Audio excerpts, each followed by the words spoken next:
Hi, I would like to tell you something God has been teaching me on, and it's about living without expectations. Expectations kill a lot in our lives. Like, I'm a maximalist, a perfectionist, and I can make my life miserable with that. I'm way much more easygoing than I'm used to be. Like, I let go my expectations based on my life, career, ministry, family life, having a husband, all on this. Like, I don't say zero, but quite low expectations on that. But my mind is wired this way, like setting high standards and trying to live up to them. And what I've done by canceling all these areas of my life is that I rearranged this thought patterns, and I started to reflect them on God and on my relationship with God. So, okay, I have no expectations on all the other areas of my life. But I need to be really close to God. I need to experience Him like this and that. I need to be better in enjoying Jesus than all the friends I know. And I need to just max it out. Like, if the presence of God is the real deal, then I need to be the best in it. And it's not a conscious thought, but that's the way I behaved. Like, okay, I left all my ideas behind in most of the areas of my life. But, okay, God is all that left. Then let's make work out of the presence of God. And it's something like making your life intentionally miserable. Like, when you say that this and that experience of God equals the presence of God, you just set up a system that can justify your when you don't experience the presence. Let me give you an example. Like, you say that I need to like lay on the floor, laugh, shake, be enthusiastic, feel love for God, and so on, to be in the presence of God.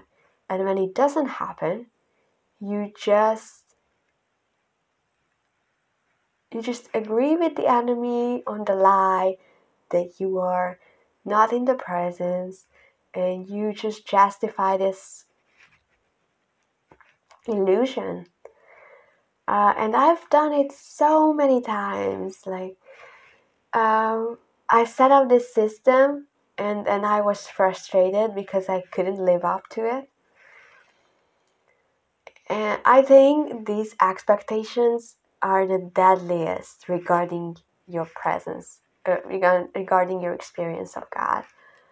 Like, expectations can be terrible if you do that with other people and in other parts of your life.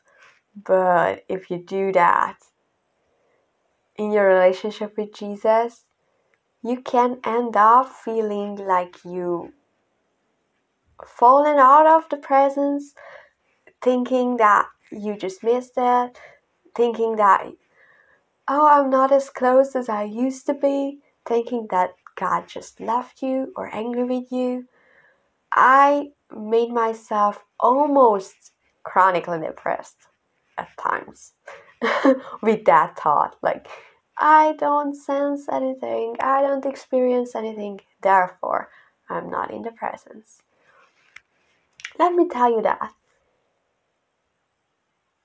Jesus said, I am with you until the end of the earth. To the end of the earth. And period. So it's not like I am with you till the end of the earth when you experience me, when you feel something, when you are enthusiastic about me, when you shake on the ground, when you laugh on the floor, when you jump at worship. It was, I am with you to the end of the earth, and that's all. And what I'm not saying is that, oh, you need to believe, you don't need to experience. You do need to experience. You just don't need to tell God what. You can, sensing peace and calmness and relief and no stress and enjoying life and joy, like sensing these basic things is an experience of God. Like, not just when you go into an open vision and visit heaven or get transported out of your body. Experience is anything when you are aware of God. Like, being aware of His presence, like knowing that He's there, is already an experience. So what I'm not saying is that, oh, you don't need anything. All you need to do is just accept the fact that He's with you. Like, I'm all for experiences. I love crazy manifestations. But if you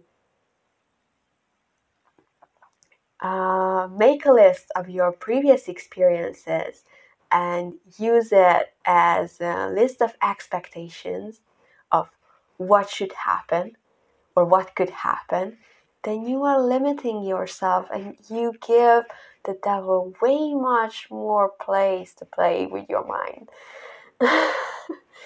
Then he can say, you don't experience any of these on the list, so you should probably worry about whether you are in good terms with God.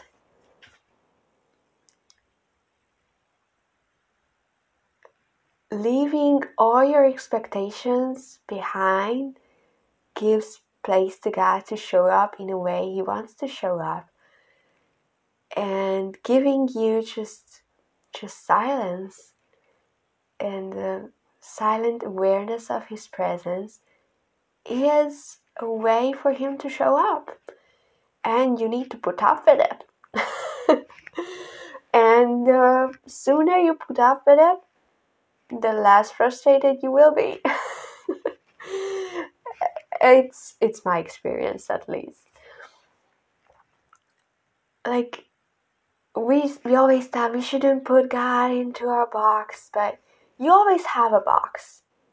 And you always try to put Him into it. You just need to realize that, oh my gosh, I'm getting frustrated. And the only reason why I'm getting frustrated is because I have expectations. And why do I have expectations? I don't need to have expectations. I could let Him just be Him. So it's not a willpower thing. Like, I try not to have expectations. Like, it's not something you can do. You can only realize that when this frustration in your time with the Lord just bubbles up in you, you can say that, oh no, He doesn't need to give me enthusiasm. He doesn't need to give me any feeling.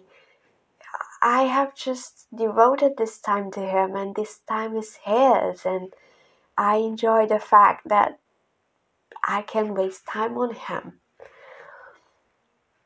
And having no expectations is not because you don't want to experience Him in a crazy way. Letting go of all expectations actually gives space for Him to show up any way He wants to show up. It's about letting Him be Him, letting God be God, letting Him to be who He is and do the way things He wants to do. Uh, and he's sometimes like a bit jealous of our ideas of him. Like, you really think I equal that? Okay, I could do that, but I surely won't. And the reason why I won't do that is because I don't want you to think that I am that. Like, I don't want to make you check everything on your list of things in the presence, because I don't want you to think that my presence is only that. So if you have these things that equal God's presence, He is so willing to frustrate you by not doing them, just for you to be forced to give them up so that He can show up the way He feels like showing up. And not because He's cruel, he just doesn't want to be poured into the old wineskin. And when you feel this tension, it's because maybe you try to pour him into the mold of the last experience, or the best experience, or the usual experience, or into the mold of the experiences, the average of the experiences you ever had. And he doesn't fit into that mold. And of course, he could give you that feeling, that vision, that rapture. It's not because he's lazy to do them. He's just jealous. He's just a bit, you know. I don't say it in a mean way, but he just feels like, I don't want to be only that for you.